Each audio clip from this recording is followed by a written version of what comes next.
vertical. All animals have horizontal spine. Dog, cat, donkey, horse, tiger don't have any back pain. Humans suffer from back pain. Trees suffer from back pain, that is falling off, breaking off during tufans and hudoods or whatever calamities. Trees break, that is their spine injury. But human beings, because we are vertical against gravity, our foot space is less wider. That means human body is against all physics rules of stability. Second important point, during evolution, from four-legged animals we became two-legged animals. So we have become less stable, in fact, than actually we are supposed to be.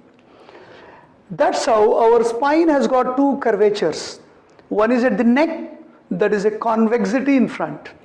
Second at the lower back, convexity in front. So we have a two curvatures, very, very important at the neck and the back. Problems with the spine. Actually, I know I used to recall one sentence, caution on your curves. So these curves are very, very important and detrimental for our health. Whenever you lose a curve, you tend to get pain.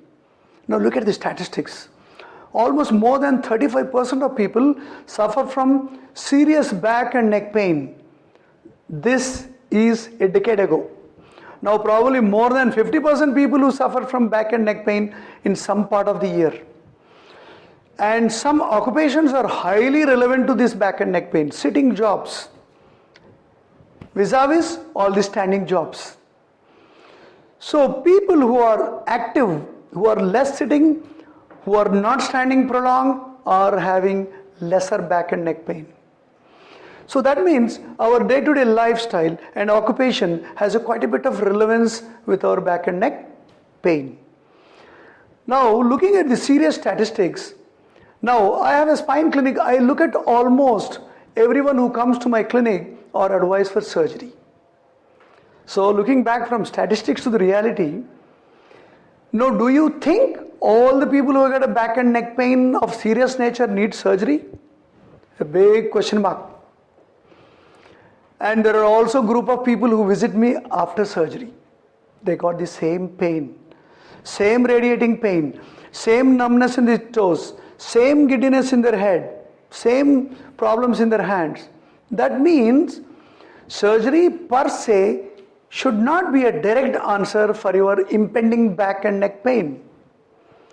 Now what are the common names we look at in the back and neck pain? Most important name is a spondylosis. That means the book tells age-related degenerative disease of the spine, where the smaller bones, those are vertebrae, lose their height, disc becomes stronger, so the disc space reduces, so there is a compression over the nerves which is supplying the area. But this should happen in the aged people, not at 30 years, 40 years. There are also exaggerated forms of spondylosis occurring in the younger age groups because of our increased wear and tear, abuse of the body. But still, spondylosis should be reserved for an aged population. Second is spondylitis. That means destruction of the vertebrae, maybe because of the disease, injury, or extreme wear and tear, or some genetics, can have a spondylolysis. Lysis means destruction. Third is spondylolisthesis. Listhesis means you have two vertebrae sitting, one on the top and one goes in front. So there is a destruction of the alignment of the vertebral level. So very common in women.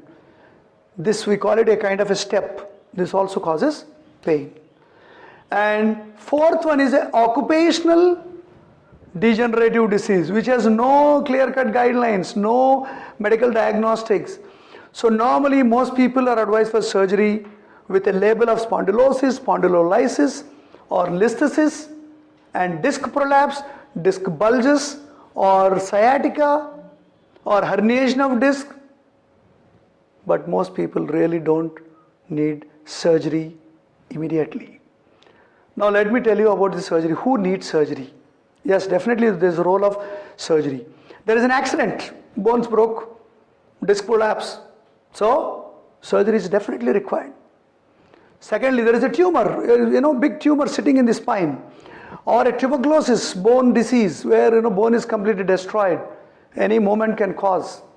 Or a extreme level of disc prolapse, herniation, which is not responding to conservative treatment.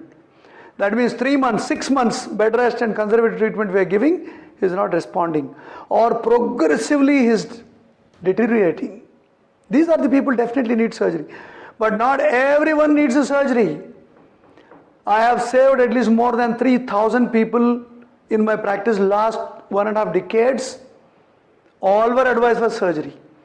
Now I fully believe that you don't require a surgery unless the special recommendations or really a senior expert says yes, you need a surgery. Still you can have a second opinion. Save your spine from surgery. I'll give you few tips how can you save.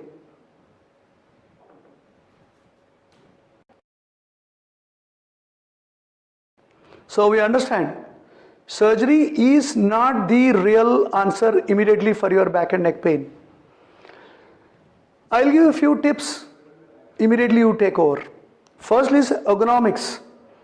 Erg means work, economically you should work. That means most of the IT industries, engineering colleges, education institutions, schools do not teach ergonomics. Understanding a man-machine relationship. How much should be your back support? How high should be your chair seat? How much angle your seat should be? You should sit on a 5-star wheel-based office executive chair or a fixed chair. How long one session of sitting should be? How far your eye to monitor distance? How much brightness, how much contrast of your monitor should be? How much your mouse size should be? Have you ever been taught? Never. Ergonomics plays an important role to save you from surgery. Number 2, increasing your body weight. Your body is designed to bear around 70 kilograms of weight and you have become 100 kilos. Who will take extra weight?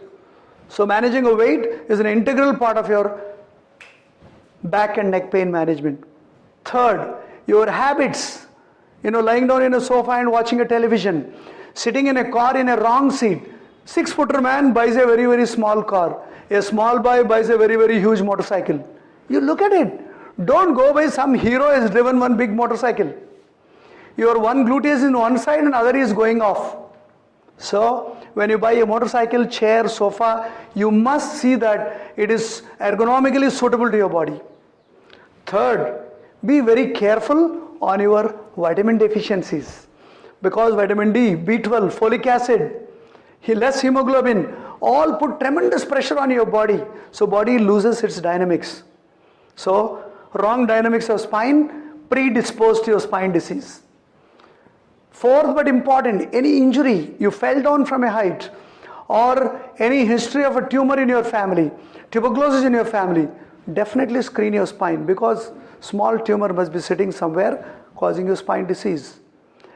Final important advice, don't put your knife on your spine unless it is advised by many people or unless you are not improving at all. Every day, your pain was in the lower back, going to leg, toe is not working, blood is not functioning, you are not able to pass. Yes, you must need urgent surgery. Be very, very cautious. Your spine should be treated with care. You don't need a surgery at the first instance. Save your curves, save your spine.